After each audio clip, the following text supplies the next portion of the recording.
This is my commentary on William Craig's statements that there is nothing in Scripture to indicate that there was not animal death before the fall.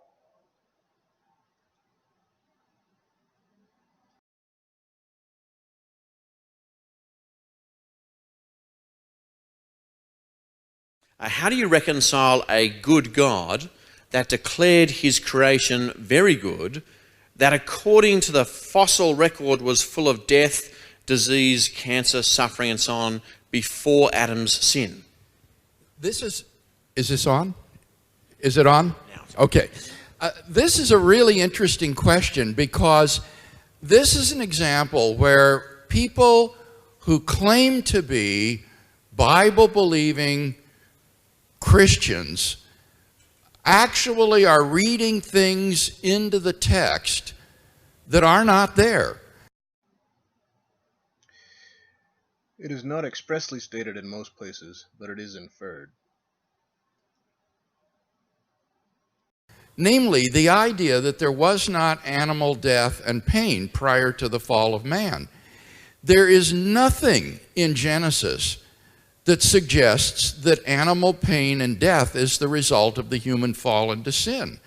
It's not in Genesis 3 when God curses the man and the woman with certain curses, for example, that your bread shall be won by hard toil from the earth, or the woman shall have pain in childbearing.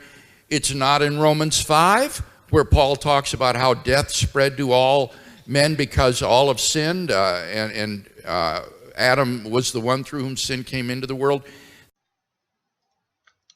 The passage to which he is referring is Romans 5:12, which says, "Wherefore as by one man sin entered into the world, and death by sin, and so death passed upon all men, for that all have sinned."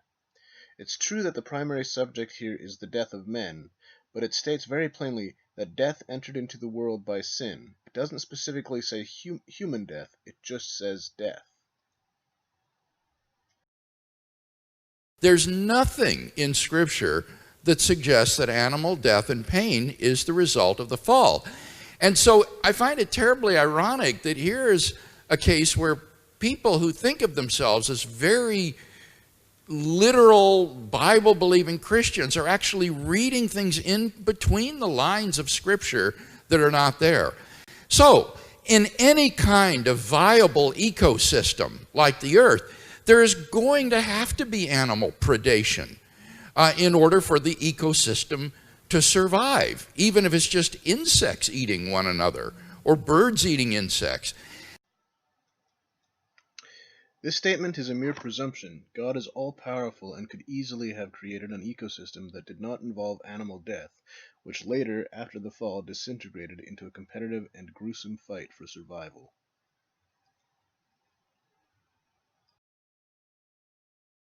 And when God looks at the ecosystem that he's created on this earth, he says it is very good.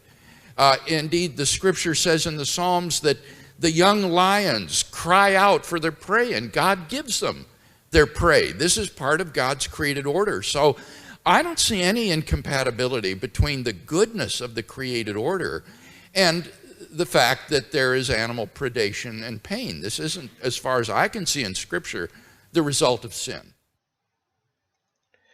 I'm not sure how anyone could justify calling animal predation and pain very good. This to me is a complete absurdity and merely an attempt to find a way to make the Bible compatible with worldly science.